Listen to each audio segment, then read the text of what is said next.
Welcome to third web. ప్రస్తుతం నకిలీ వ్యాపారుల హవా కొనసాగుతోంది.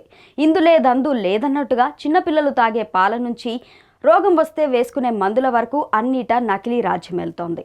గత కొంతకాలంగా పాల వ్యాపారాన్ని కల్తీ చేసేస్తున్నారు. ధనార్జనే ఈ కేటుగాళ్లకు ముఖ్య ఉద్దేశం. అయితే సామాన్య ప్రజలు మాత్రం పాలు నాణ్యమైనవో కావో తెలుసుకోలేక ఇవే స్వచ్ఛమైన పాలు అని అనుకొని వాటిని ఉపయోగిస్తున్నారు. అయితే పాల నాణ్యతను తెలుసుకోవడానికి ఐఐటి విద్యార్థులు ఒక పేపర్ను రూపొందించారు. సాధారణంగా పాలలో సూక్ష్మ జీవుల ఉనికి, వాటి స్థాయిని బట్టి పాల నాణ్యత, తాజాదనాన్ని తెలుసుకుంటారు. ఇందుకు ప్రస్తుతం మెథలిన్ బ్లూ తదితర పరీక్షలు అందుబాటులో ఉన్నాయి. అయితే వీటిని ప్రయోగశాలల్లో నిపుణులు మాత్రమే చేస్తూ ఉంటారు. రిజల్ట్ రావడానికి గంటల కొద్దీ సమయం పడుతుంది. అలా కాకుండా సామాన్యులు సైతం తక్షణమే పాల నాణ్యత, తాజాదనాన్ని తెలుసుకునే విధంగా పేపర్ సెన్సర్ ని కనిపెట్టారు ఐఐటి గువాహటి సైంటిస్టులు. పాల కల్తీని అరికట్టేందుకు ప్రత్యేక దృష్టి సారించిన అసిస్టెంట్ ప్రొఫెసర్ ప్రంజల్ చంద్ర, కుల్దీప్ బృందం సామాన్య ప్రజలు కూడా పాల నాణ్యతను తెలుసుకునే సరికొత్త కాగితం సెన్సార్ ను రూపొందించారు. పశువుల నుంచి సేకరించిన పాలలో ఆల్కలైన్ ఫాస్ఫేట్ అనే ప్రోటీన్ ఉంటుంది. ఇది పాల నాణ్యతపై ప్రభావం చూపుతుంది. పాలను మరిగించినప్పుడు ఇది పోతుంది. పాలను పరీక్షించినప్పుడు